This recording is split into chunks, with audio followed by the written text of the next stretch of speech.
Good morning, everybody, and welcome to our Facebook live stream this morning. I'm Bron Pearson from Pinnacle People Solutions, and as I said, welcome to our daily Facebook Live update.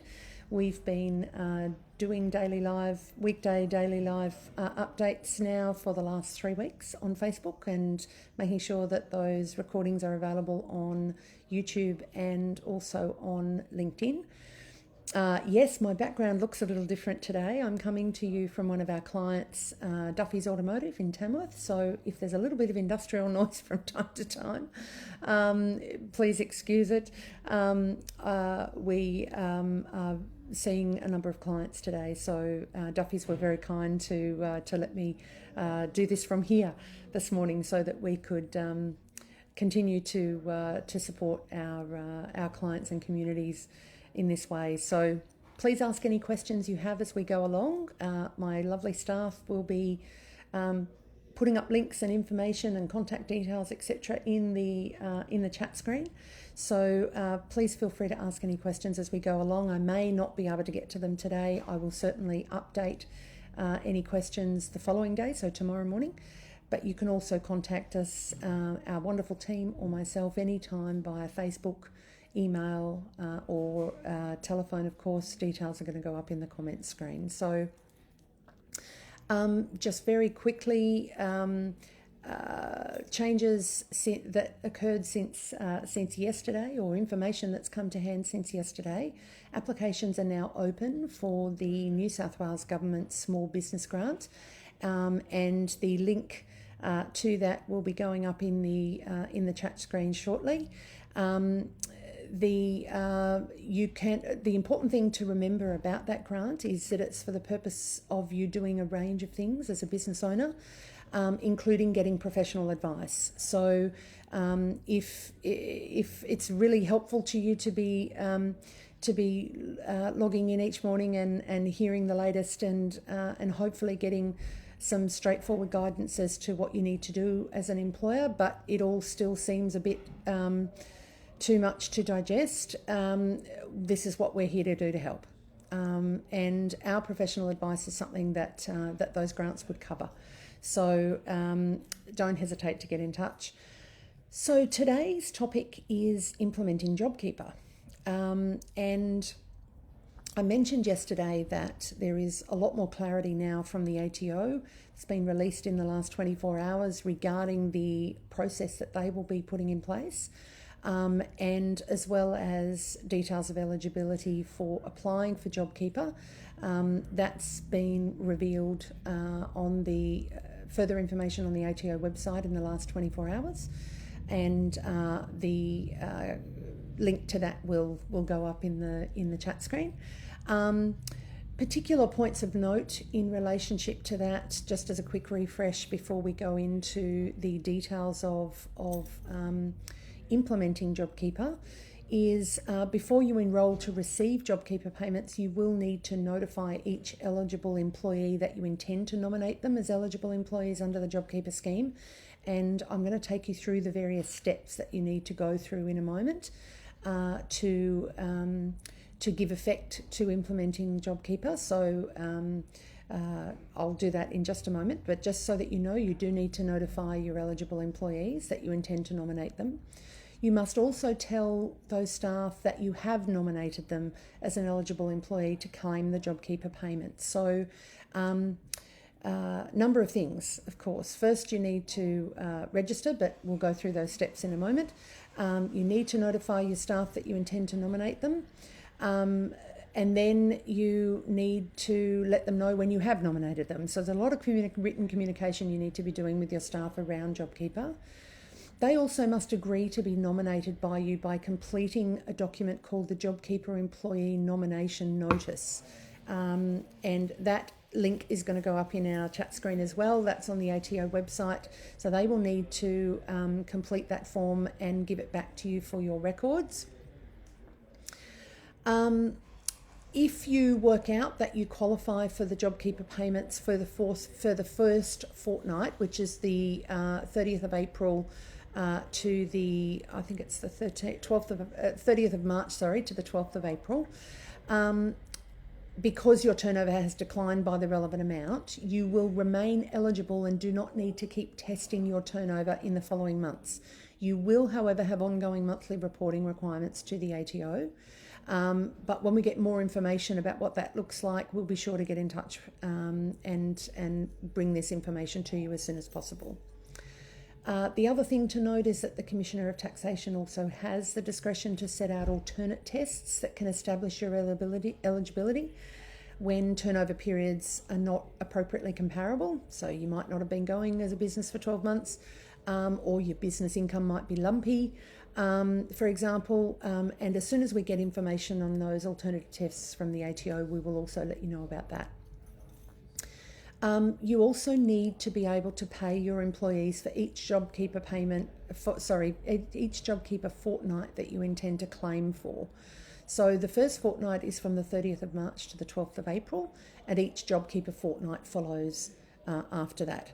For the first two fortnights, so that's the 30th of March to the 12th of April and the 13th of April to the 26th of April, the ATO will accept the minimum $1,500 payment for each fortnight has been paid by you, even if it's been paid late, provided that you've paid it by the end of April. So you still need to pay that to eligible staff before you get the reimbursement through the ATO. This means that you can make 2 fortnightly payments of at least $1,500 a fortnight before the end of April, which is a combined payment, obviously, of $3,000 less tax. If you usually pay your employees less frequently than fortnightly or monthly, then you just need to make sure that they're getting the equivalent of $1,500 per fortnight. If during the period of which you're eligible for JobKeeper, you change or leave, somebody changes or leaves your employment, or you change it, you need to notify the ATO. Okay, so here are essentially the steps that you need to go through in order to implement JobKeeper. So first you need to register your interest and subscribe for JobKeeper payment updates. And that's the initial registration that was invited by the Prime Minister when JobKeeper was announced on the 30th of March, and we'll give you the link to do that. I think there's about 850,000 businesses in Australia that have since that date registered their interest. And you will receive a text message from the ATO to indicate that they've received that and that they will continue to provide you with updates. Step 2, that's step 1, register your interest, if you haven't already done that. Step 2 is to check that you and your employees meet the eligibility requirements. And in that respect, my advice to you would be talk to us. Talk to us and talk to your accounting or financial advisor or bookkeeper, because there are some quite explicit elements in the eligibility criteria, and it's really important that you talk to us to be able to establish whether you meet those eligibility criteria. Step 3 is to continue to pay at least $1,500 to each eligible employee per JobKeeper fortnight, the first fortnight obviously being for the period 30th of May to the 12th of April. And notify, as I mentioned a moment ago, your eligible employees that you are intending to claim the JobKeeper payment on their behalf, and check that they aren't claiming JobKeeper payment through another employer or that they have nominated through another business. This communication with your staff needs to be in writing. It is very important, like with any form of legislation, the devil is in the detail, and there are a considerable number of devils in this particular detail. It is incredibly important that you get this right to avoid any risk of unfair dismissal or other action claims that could be made against you in the Fair Work Commission, and also to make sure that you're staying on the right side of the ATO's requirements as well. So you do have a range of obligations, notification obligations, and communication in writing obligations with your staff in this time. So you need to let your staff know that you're intending to claim JobKeeper, and to check that they aren't getting it through or haven't already claimed it with another employer. Usually the primary employer of somebody with more than one job will be reflected by who is the employer that they seek the tax-free threshold from on their tax nomination form. So step 5 is to send the JobKeeper employee nomination notice to your nominated employees to complete and return to you by the end of April. If you plan to claim JobKeeper payment for April, you need to keep that document on file and provide a copy to your registered tax agent if you are using one, and if you're working with us, we'll be asking you to scan and provide that to us as well, so that we make sure all of your documentation is evidenced and recorded in the event that you need to demonstrate that at some point. Step number 6 is from the 20th of April, you can enrol with the ATO for the JobKeeper payment using the business portal and authentication with your MyGov ID. You need to do this by the end of April to claim JobKeeper payments for April. Now, if you don't, you're not eligible in April, but you might be in May, then you can claim during the period that JobKeeper is available. But if you're intending to claim from the beginning, which is from the first pay period in JobKeeper, which is the 30th of March, you need to have enrolled with the ATO from the 20th of April, but no later than the end of April. Step 7, and we don't have that online form open yet, so that won't be open until the 20th of April, just to be really clear about that. When we do get access to that, there will be an online form that the ATO will provide. In that, you will need to provide your bank details and indicate if you are claiming an entitlement based on business participation. So, for example, if you are a sole trader, as opposed to if you employ staff. Step 8 will be to specify the estimated number of employees who will be eligible for the first JobKeeper fortnight, that being the 30th of March to the 12th of April, and the second JobKeeper fortnight being the 13th of April, 13th of April to the 26th of April. Okay, so let's look then at some of the practical realities of implementing JobKeeper. And I should say at this point that in going through this with a relatively fine-tooth comb and already assisting a range of clients with determining whether we believe they will be eligible. We won't know that until the 20th of April. And the online portal opens up and you can actually make an application to the ATO. But on the basis of what we understand the eligibility criteria to be, we've been helping clients with determining their eligibility and getting them ready for and getting letters, etc., all of that prepared, and communication happening with staff, etc. So what we're going to be doing is actually providing the opportunity for businesses to have to the option of a couple of different JobKeeper implementation packages where we can do all of this for you and with you. To make sure that you meet all of your obligations, that all of your communication with your staff is what it needs to be, that everything is entirely fit for purpose for your business, as well as making sure that you're meeting all of your obligations. We will also be launching this week a subscription service to us, which essentially we're your outhouse, in-house HR support. It can be for JobKeeper and everything else.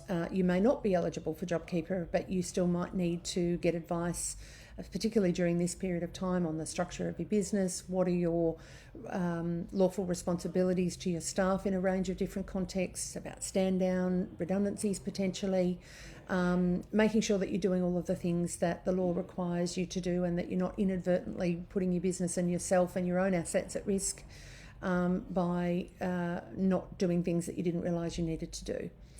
So we'll be releasing more information about that. The other thing I would say about that, in order to help as many businesses as we can through this process, would also be for you to tell us, please, we'd love your feedback on the kinds of things that you would love to get support for, just to make sure that when we do release these packages shortly, that they have all of the components in them that our audience is looking for. So please let us know. Make any and all suggestions. If you're not a business owner but you know someone who is, talk to them or anticipate potentially. All of this is confidential. Don't need to identify yourself. So we're just really keen to make sure that we can provide assistance that is really going to be of the most benefit to people. If you are ineligible for JobKeeper, we did run a live stream on this the other day. Talk to us, please. There are a whole range of other options that you need to be aware of and steps you need to be aware of that you can take in terms of your business structure and ongoing viability. It's very important, the practical realities in terms of JobKeeper is, first of all, to talk to us about your eligibility, and we can establish that with you. Also to determine the eligibility of each individual staff member. So as a business you might be eligible, but it doesn't necessarily mean each of your staff are eligible. So we'll talk with you through the staff we know are not eligible would be any staff that you've got on a government paid parental leave scheme currently, or the dad and partner pay scheme. Casuals that have worked with you for under 12 months, staff whose primary place of employment is not you, so they claim the tax-free threshold from another business and they're in the process of another business claiming JobKeeper for them. So that's staff with a different primary employer than you, and that's clarification I'd be strongly encouraging you to get as soon as possible. For example, though, you might have a staff member who's currently on the government's paid parental leave scheme, but maybe that's due to finish in a short period of time, and then they will be eligible because they won't be receiving that scheme any further. So these are the kinds of nuances that the legislation has in it that we'd be very happy to help you with the details so that you get the very most benefit for your business. There's also a range of, if you are eligible, ultimately deemed eligible for JobKeeper, there are a range of directives that are possible for you to give as the employer, which I'll go through in a moment, that have been changes that have been made to the Fair Work Act to enable business owners to give these directives during the period of JobKeeper. So one of the big questions that we've had in terms of implementing JobKeeper is what can I do regarding stood down or terminated employees? And let's go back to the basics in terms of JobKeeper. As long as an employee was on your books as at the 1st of March 2020, if you've terminated their employment, you can ask them if they'd like to be re-employed, maybe on the same contract or maybe on a different contract. You don't have to offer and they don't have to agree to come back. Let me be absolutely crystal clear about that. You can rehire staff and then immediately stand them down, so you're only paying them the JobKeeper allowance. All of this, of course, requires appropriate written communication and paperwork with your staff members. So, and we can help you with all of that, of course. Make sure that if you are rehiring staff and changing their employment conditions, so their hours of work, rate of pay, etc., that the contract still complies with any relevant modern award or an enterprise agreement if you have one in place, as well as minimum wage and national employment standards. Again, all of these things are possible, but you also need to make sure you're putting them in place and implementing them lawfully. Very important, you don't want to be adding additional risk to your business. So please get in touch and we can walk you through, do all of this with you and for you as you need.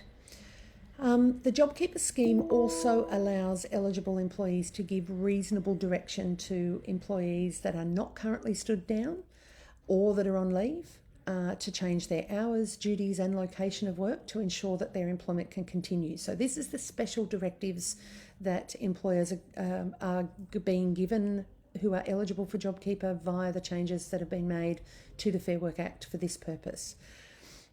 These are conditions guaranteeing minimum payments and hourly rates of pay. There are conditions, guaranteeing minimum payments and hourly rates of pay, and you do have to consult with your employees prior to giving any direction. So it's incredibly important that you do that.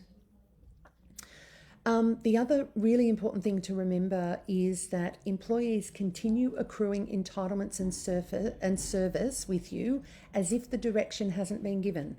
So if you reduce somebody's hours or reduce their pay, consistent with the provisions that have been introduced for the JobKeeper period, for those who are eligible for JobKeeper, your employees will nonetheless continue to accrue their entitlements and service with you at the rate that they had before you introduced those changes.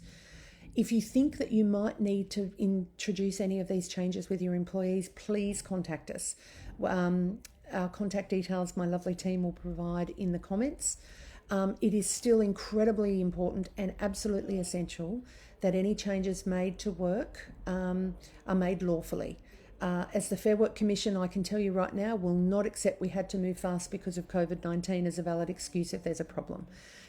In the same way as you would be getting advice and assistance from your accounting staff and accounting partners at the moment on the stimulus packages and eligibility and so forth. If there were a major overhaul next week of the tax arrangements, for example, you'd be getting specialist advice. It's equally important to do that on the employment landscape because you want to make sure you're in the best position to take advantage of as much support as you possibly can that's on offer, but that you do so in a way that doesn't put your business any further at risk. And you make sure that you're protecting yourself, your assets, your company's assets, and making sure you're doing all the right things that law says that you should be doing in respect of your staff. Okay, so the changes to the Fair Work Act mean that you can stand down an employee without pay, either completely or partially, for any period that they cannot be usefully employed. And you can change employment arrangements in respect of what staff do, where they work and when they work. These are assuming you're eligible for JobKeeper, and they're temporary changes to the Fair Work Act that are in place for the JobKeeper period. So I guess the things that I would say to you in respect of a solid implementation of JobKeeper is that it's not necessarily linear. I've given you 6 or 7 steps this morning, and they, on the face of it, they sound straightforward, except determining eligibility of yourself or your business per se, as well as each individual staff member, is something you need to get right to make sure that you're claiming as much as you possibly can in terms of your business and doing it lawfully. You also need to make sure that all of the communication that you have with your staff that you're obligated to have is in writing, that you have employment contracts in place or changes to employment contracts. If you don't currently have them, you absolutely should have them for this period of time. It's incredibly important. You need to have good policy in place and follow the steps. Make sure entitlements and obligations are crystal clear to both you and to your staff. Establish clear expectations, and if you're unsure about anything, ask us. We would love to hear from you in terms of your thoughts as to the kinds of support that you would absolutely welcome. If you want to make sure that you're getting the most you can for your business, that you're doing all of the right things, and that you minimise the risk to your business, any further risk to your business in the current climate by inadvertently not doing something you should have done, then please talk to us. That's what our packages are designed to support you with. We want to make sure you meet your obligations in the same way as your tax accountant makes sure that you're meeting your tax obligations. We just want to help you make sure you do that with your employment and the associated subsidy packages. One of the relevant questions we've had in relation to JobKeeper is, if I qualify, if my company's eligible for JobKeeper and I have staff that are eligible, can I reduce my staff members' hours to match the $1,500 a fortnight and ask them to take annual or long service leave for the remainder of the hours? The answer to that is absolutely you can. You need to meet the relevant notice periods, and we can walk you through that. And of course, each of your staff members will potentially be different depending on what their engagement is, what their role is, what you need them to do, whether they're stood down, whether you want to bring them back from either a stand down or from a termination. What do you do if you've made them a redundancy, given them a redundancy package? All of those are questions that we can answer and support you with. So thank you so much for your time today. Any questions that have come through the chat screen, I will make sure that I answer overnight. And so please join us again tomorrow morning. If you have specific questions about your business, if you would love to suggest to us elements that you would love support for in your business that we might include in our shortly to be published packages, then please let us know. If you need us to help you, let us know. Contact us anytime on the contact information that we've provided you with. Tomorrow I'll be talking about balancing work and family responsibilities at home, and specific information on how you can meet your obligations in that regard. The cue for that too is that's another area where we can also do it for you and with you. So please invite your colleagues and friends. This will also be available on our Facebook page after the live stream has finished, and also up in YouTube and on YouTube and in LinkedIn. So till tomorrow morning, take good care, be safe, stay home. Please hug the people that you're allowed to. Wave cheerily at those that you can't. Stay safe, wash your hands, and I'll look forward to seeing you tomorrow. Thank you.